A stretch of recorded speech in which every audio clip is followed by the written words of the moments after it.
Radhe Radhe Priyan bright সাহিত্য YouTube চ্যানেলে তোমাদের স্বাগত জানাই। শেষ ট্রেনের আগে পার্ট 1। কিছু ভুল ত্রুটি হলে ক্ষমা করে দিও। তো চলো বেশি কথা না বলে গল্প শুরু করি।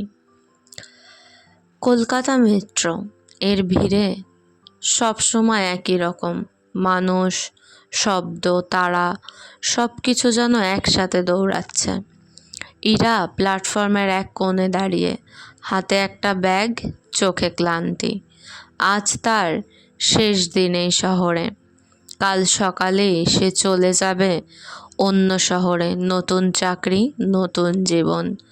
কিন্তু তার ভিতরে একটা অদ্ভুত শূন্যতা, কারণ সে কাউকে কিছু না বলেই চলে যাচ্ছে।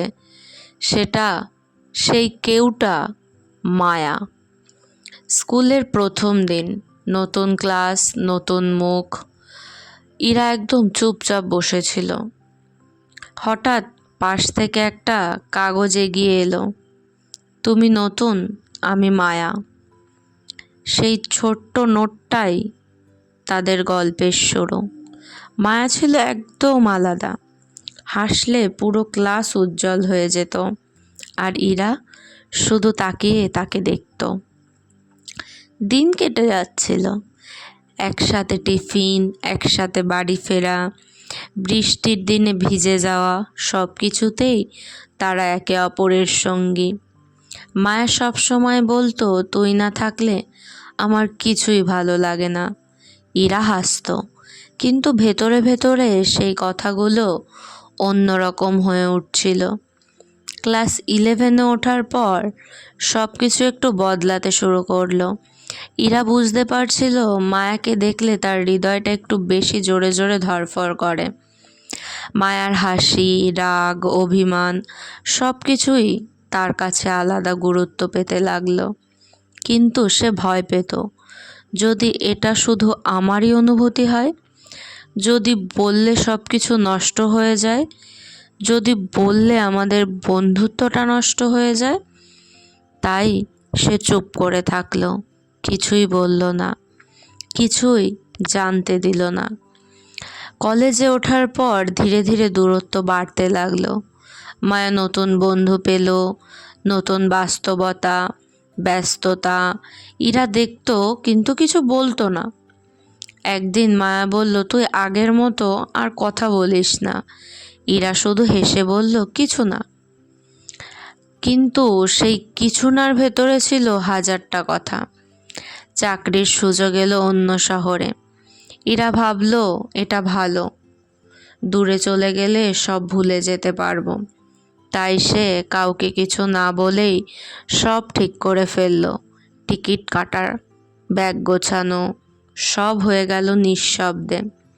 শুধু একটা নামই বারবার মনে আসছিল, রাত 10:30।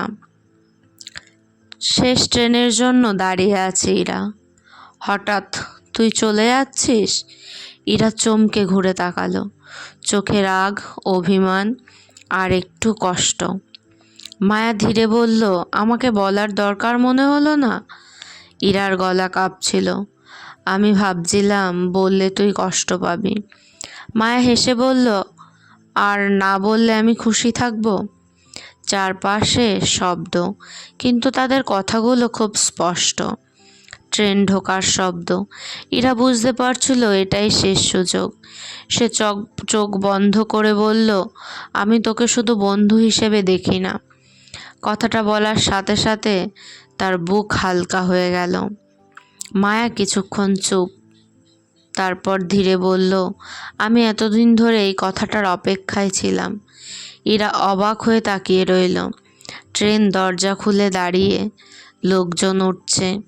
মায়া বলল, যদি যেতেই হয় যা, কিন্তু যদি থাকতে চাস তাহলে এবার সত্যি করে থাক। কিছু সেকেন্ড, তারপর ইরা ব্যাগটা মাটিতে রেখে দিল। ট্রেন চলে গেল। সেই রাতে তারা কোথাও যায়নি, শুধু একসাথে বসেছিল। শহরটা আগের মতোই ব্যস্ত, কিন্তু তাদের ভেতরে সব কিছু বদলে গেছে। তারা ঠিক করলো এবার আর ভয় না, আর লুকানো না। একটা ছোট্ট মেসেজ, কখনো কখনো একটা সিদ্ধান্ত পুরো জীবন বদলে দিতে পারে, পুরো জীবনটাই বদলে দেয়। নেক্সট পার্ট খুব তাড়াতাড়ি আসবে।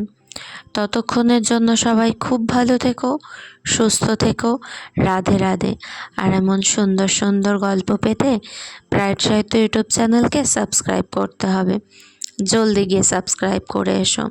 আর তোমাদের গল্পগুলো কেমন লাগছে কমেন্ট করে জানিও।